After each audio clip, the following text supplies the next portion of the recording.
দেখো আজ আমি কি রান্না করছি।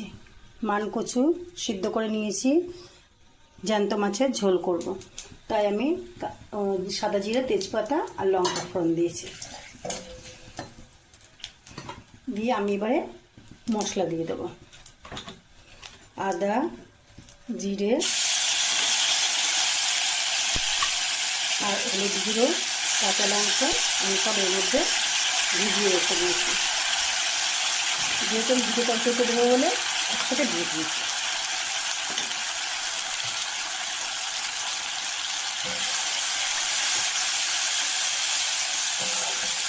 হলুদটা ভিজানো আছে বলে না, দেখো একটু ঠিকঠাক ছিল।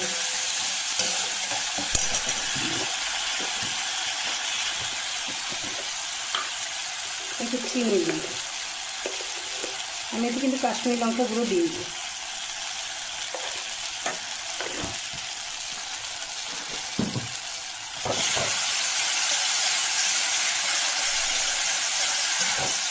জ্যান্ত মাছ দিয়ে কচু খেতে খুব ভালো লাগে, মান কচু।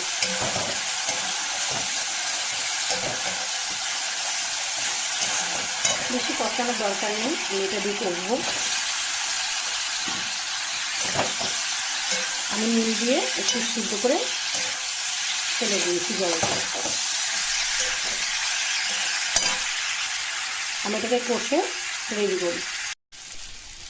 দেখো বন্ধুরা, আমার কচুটা কষা হয়ে গেছে।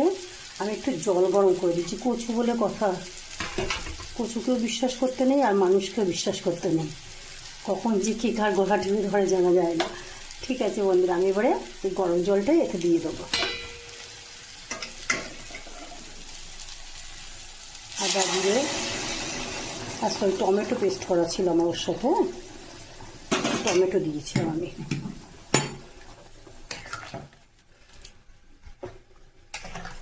আমার কচুতে এমনি গলেই গেছে। এবার আমি ঢাকা দিয়ে রেখে দেব।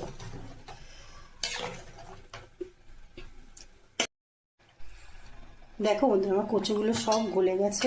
এমনিতে তো গলা ছিল, আমি এটাকে পরে ঘেটে দেবো। আগে মাছটাকে দিয়ে নেবো।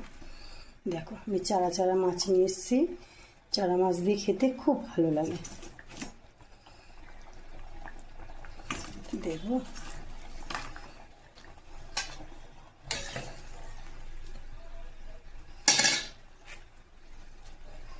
ব্যাস, ঝোলটা একটু ফুটে নিক, তারপরে আমি চাপা দিয়ে নামিয়ে নেব। মাছটা দিয়ে খানিকক্ষণ আমি ফুটিয়ে নিয়েছি। দেখো আমার তরকারিটা হয়ে গেছে। কচুর তরকারিতে ঝাল, নুন একটু খটখটে হয়।